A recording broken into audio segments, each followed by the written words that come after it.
Michel Rivard, who's one of the most talented and popular artists in Quebec. He sold more than 2 million albums and wrote more than 15 hit songs that have been played on the radio more than 25,000 times. Along with him is poet, vocalist, and multiple Grammy and Juno Award-winning producer, Daniel Lanois.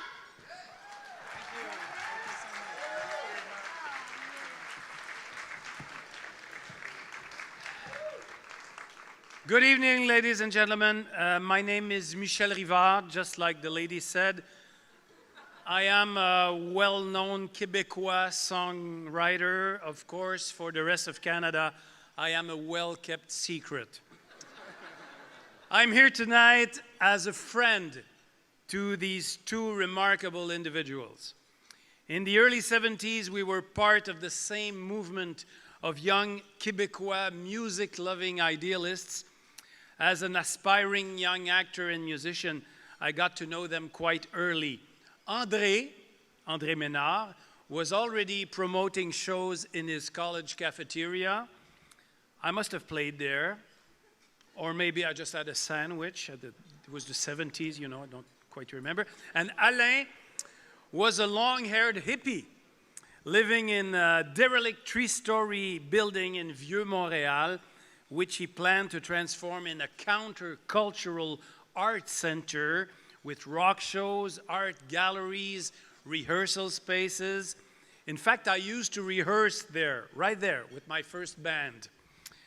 Alain still owes me $125 for the amp that got stolen there, since there were no locks on the doors. Peace and love, ladies and gentlemen. But we really became friends a few years later when, as a solo artist, after leaving Beau Dommage, my group, I joined the Spectra family with Alain as my personal manager. That was in 1981. These guys, Alain Simard and André Ménard, are passionate and creative visionaries, and staying faithful to their dreams. They have contributed immensely. I'm sorry with my English, I have a slight accent, as you may have noticed. I'm from Montreal. I'm a French-speaking Montreal guy, okay? But I'm very happy and very proud to be here. These guys are passionate and creative visionaries, and in staying faithful to their dreams, they have contributed immensely in making Montreal the cultural city that it is today. As an artist, on behalf of all the local artists, they have benefited from their vision and from their expertise as managers, theater owners, TV producers, festival creators, record label directors, etc. I would like to thank them tonight. As a Montrealer, and on behalf of all the people who have come to Montreal for one of those great festivals, be it le Festival International de Jazz de Montréal, les Francopholies, or Montréal en Lumière, thanks for opening our ears to the best music around. As a friend, I like to say that I am very proud of them.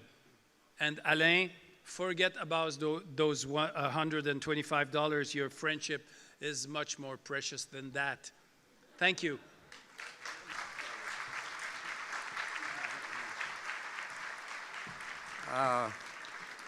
Nicely said, very nicely said. So you can see I brought my teleprompter with me. Mon ami André Ménard et son ami Alain Simard. They say they came from Ivory Coast, floated on the Saint Laurent. They landed outside Tétroville. Il n'y avait pas beaucoup d'argent. André Ménard et Alain Simard went to the wishing well. They dreamt a dream so big no tongue could tell. Mon ami André Ménard et son ami Alain Simard. The dream got strong, mixed with courage. They built one brick at a time.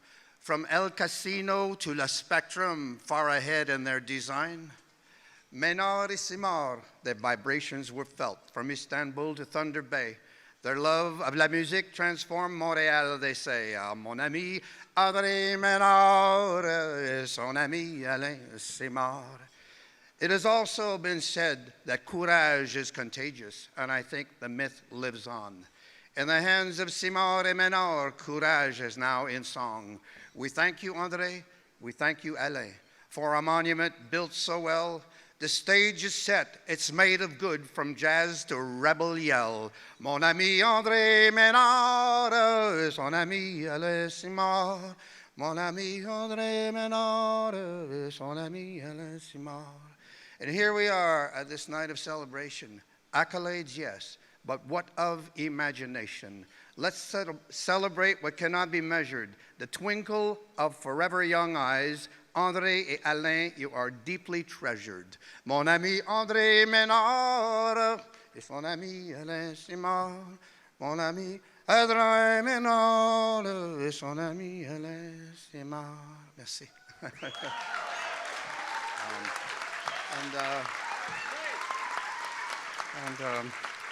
And now we will show a little film that will display the achievements of these fine young men from Montreal. These guys really paved the way for us to figure out that 36 years ago now that if we put out a festival, a jazz fest, that it would work and attract 2 million people. The success of Alain and André is definitely rooted in their love and their passion for the music. But I think that the most important thing was the vision. Alors, mesdames et messieurs, welcome to Montreal. Montreal! What up, Montreal? Montreal! What's up, what's up, what's up? They turned the city of Montreal into their own stage and utilized the entire body of that city at every corner to make it about music in the air. Montreal Jazz Festival proudly presents. They opened the doors to so many festivals that are going on in Montreal right now. And I think that that legacy is so important for the culture of Montreal and Quebec and Canada. Having a conversation with André is like having a conversation with, Google. He's got a devotion to culture and arts that has just made Montreal, the festival capital that it is. Their vision, devotion to music, and commitment to this city are definitely the principal reasons why Montreal is now renowned as the city of festivals. Did you ever see a dream walking where I did? And they really believe about their dream. And that's the most terrific thing working with them, because you have to dream sometimes. Wanna walk away and start over again. André Menard and Alain Simard used ingenuity, passion, creativity, spirit, innovation, commitment, and a deep, deep love and knowledge of music to create the greatest jazz festival in the world. I think creating a public for a lot of kinds of music that might not have otherwise been noticed. Every year I find a new artist that is out of nowhere that they found before any of us. We discovered a great new talent at a very young age, barely out of childhood at 11. Secret. He put his faith in me and basically trusted a 12-year-old girl to open up the entire Montreal Jazz Festival. Montreal Jazz Festival has been a launching pad for so many artists, myself included. One of the things that really finds a consistent relationship between artists and people on the business side of things is mutual respect and dependability. If those guys are going to do something, or if they say they'll do something, then they'll do it. Qui comprenait ce que je voulais faire, comprenait comment je voulais faire et avait l'infrastructure pour m'aider à le faire.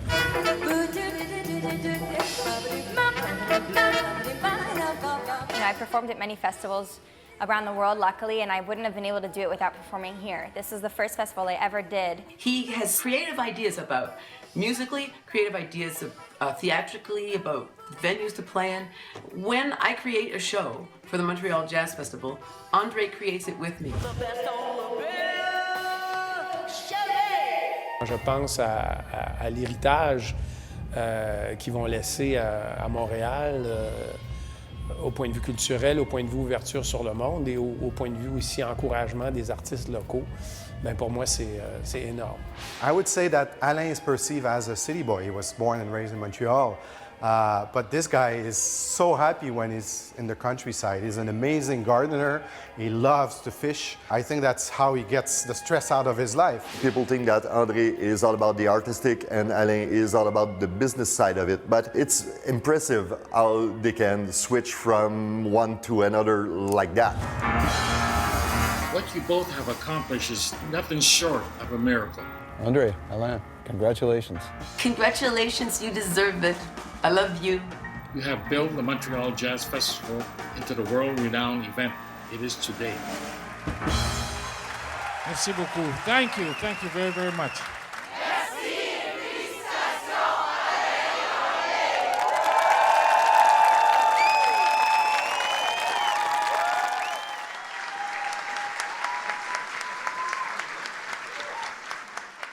Well, please.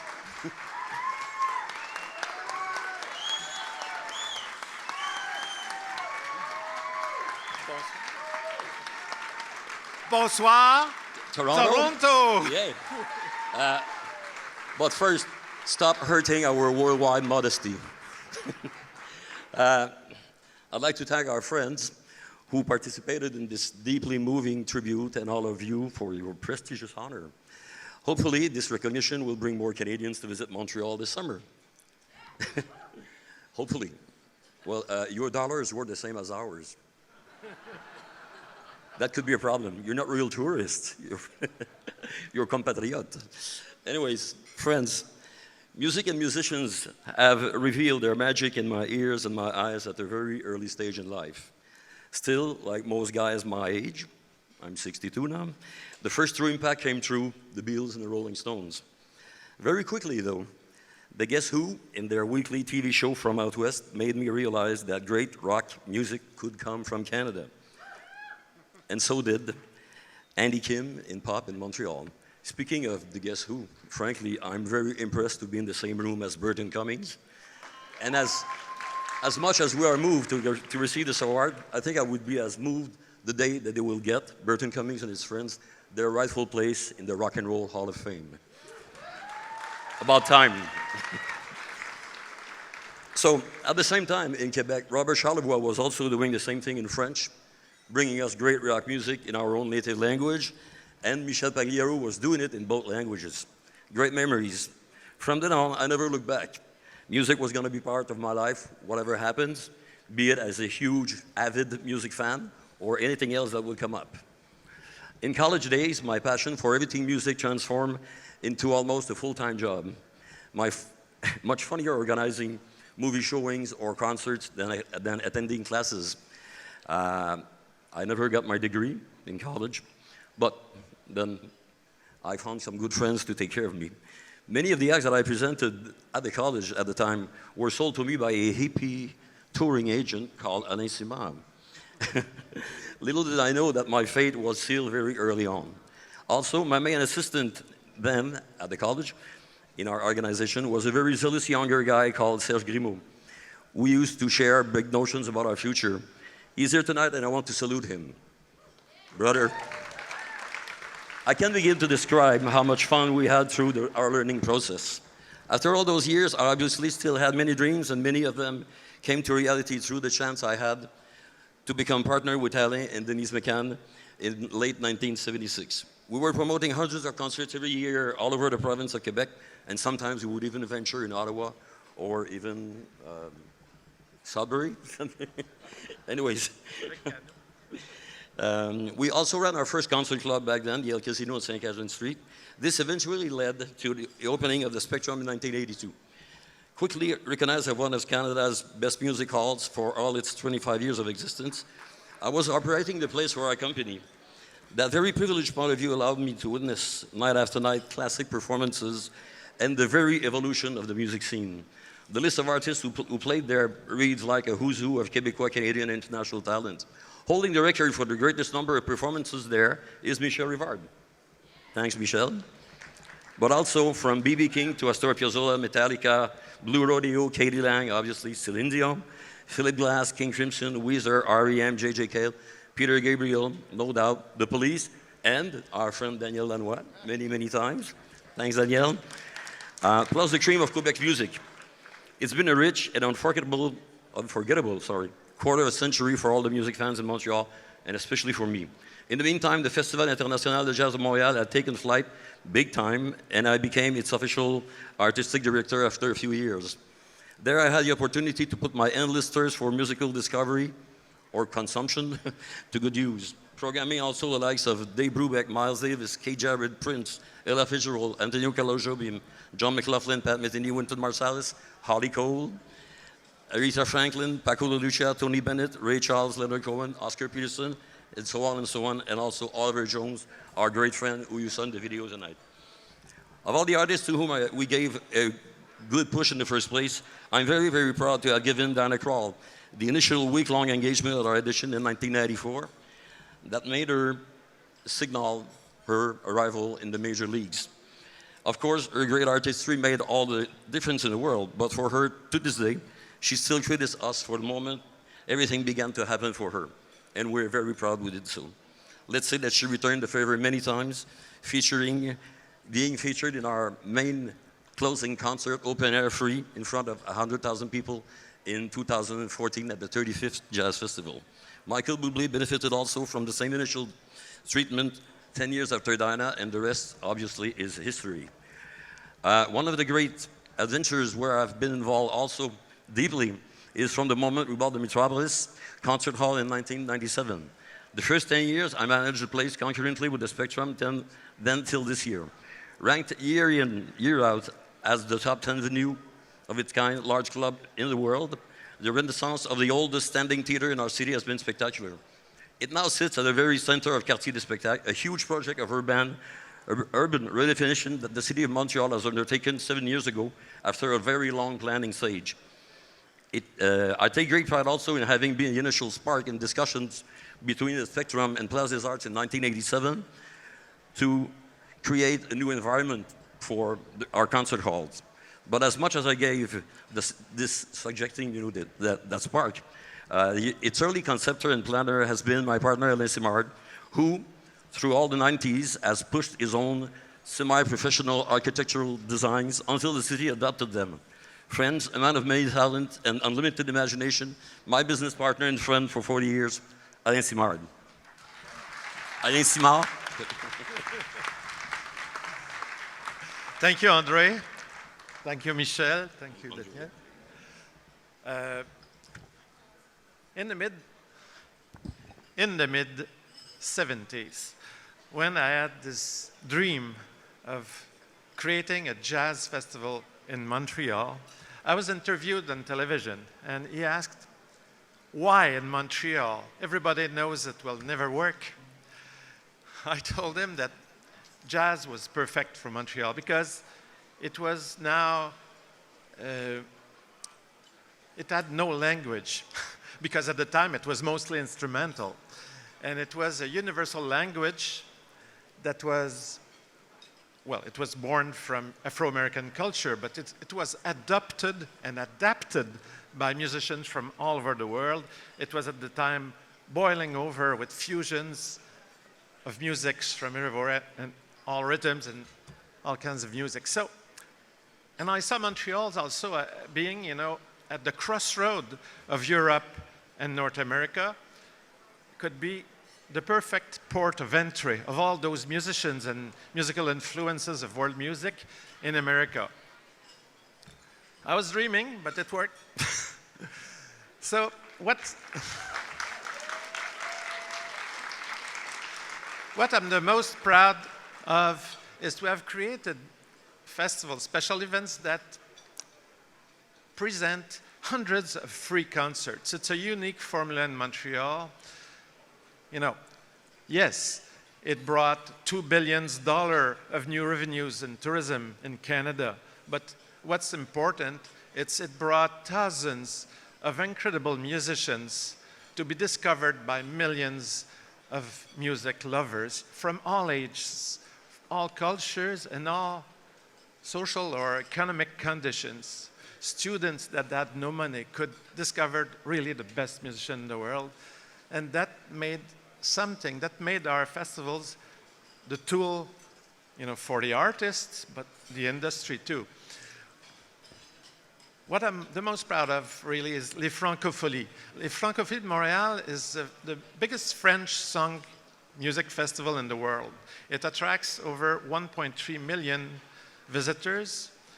And in Montreal, it became a tool of, you can say, social integration maybe, or a field of encounter between all culture, especially in youngsters. Could you believe that it's such a fun French music party that we have tens of thousands of Montreal Anglos coming in, and we attract 30,000 people, tourists from France each year. So with those success, the mayor of Montreal and the tourism board challenged me to create something during the winter that would have the success we had in the summer. I was, oh God. But we made it all together. Now it's called Montréal en Lumière. It attracts 1.4 million people in our restaurants, in our concert halls, in the Quartier des Spectacles, with hundreds of free activities, luminous activities. We play with lights. It's the Montreal Highlight Festival. And we created the first Nuit Blanche in America, which is now the #1, the top attraction in a single day in Montreal with 350,000 attendees. So I'm telling you all that because there was a study done on the 15 most important events and festivals in Canada. Our 3 festivals were part of it. And it shows that the festival industry in Canada creates 15,000 full-time jobs. It brings to the governments 280 million in new money, in new taxes, from over 1 billion each year of new expenditures. I'm telling you that because we're working hard. You know, that study shows that the Jazz Festival in Montreal is the top touristic attraction in Canada with the Calgary Stampede, would you believe? It shows that culture can make money to the government and to the society. But we want to make first cultural and social events that brings a lot to society. And we would never have been able to do all what we did without 200 music passionate lovers that are called l'équipe Spectra. L'équipe Spectra in English means the Spectra team, and it's really a teamwork. We want to share this honor with each of them, but also with everybody who kind of believed in our crazy projects, who aided us to fulfill our dreams. I'm thinking and want to thank all the musicians, the artists, the people in the industry, and obviously the public and private financial backers, especially TD and Rio Tinto, who are the main sponsor of the Jazz Festival. André? Yeah, we also want to thank all the radio and television broadcasters who have helped us along the way to start our festivals, CBC for the Jazz Fest, very important, and supported our recording artists in the selling of more than 2 million albums, in particular Bell Media and Radio-Canada, since 10 years. Our warm thanks to Jeff Molson. He could not be with us tonight, but we're very, very happy to work with this great guy. He's the head of the CH group. I don't know if you know what CH means on a hockey jersey. That's him. And Molson, obviously, many Torontonians know what it is too. He bought our company 2 years ago, and he really engaged into pursuing our goals with our festivals and with the company. We are also now the proud sister company of Evenco, the great concert festival promoter. Jacob is here. I'd like to salute Jacob. Great personality, great guy, great leader, and a hell of an operator. And also Nick Farkas is vice president. And to conclude, I'd like to congratulate and present to you our ex-partner, Jacques-André Dupont, who will be replacing me as president and CEO of Spectra and its festival. He's been working with us for 28 years, And he's here somewhere, Jacques-André, bravo. And also my daughter, Catherine Simard, who is VP in charge of our recording and concert division. She has sold this year 50,000 tickets for a concert of Jean Leloup, a fantastic artist that I first managed in the 90s. Just like I still do with my dear friend Michel Rivard since 35 years. And huge kisses to my daughters, Marianne, Solange, and to my beloved wife, Lourdes. Thank you. Very brief. I'd like to salute some of our Canadian friends who are here tonight. Talking about Paul Dupont-Hébert, the guy who gave me my first start, and he kind of forced Alain and me to work together in the first place because he was our initial partner, but for a very, very little time, but still. Bernie Finkelstein, the first guy from Toronto to believe in us. We'll never forget that. And the great artist that he used to manage, and still, I think, Bruce Coburn. Otherwise, Ruben Fogel from Montreal, his partner Michel Sabourin, very important. Steve Macklem, Shaw Salzberg, Rod Zifferli, Richard Mills, Neil Dixon, and Mr. Sam Feldman, who is with us tonight also. Great, great operator too, and a great friend, I think. Thank you. And also I would like to thank my kids, my inspiration for all the years that they've been with me, and also my inspiration and guides in music taste and good behavior. Thank you. All the three of them are involved in some instances in our business, and I'm very proud of them. And merci. Merci Marie-Josée. Merci d'être là. Merci.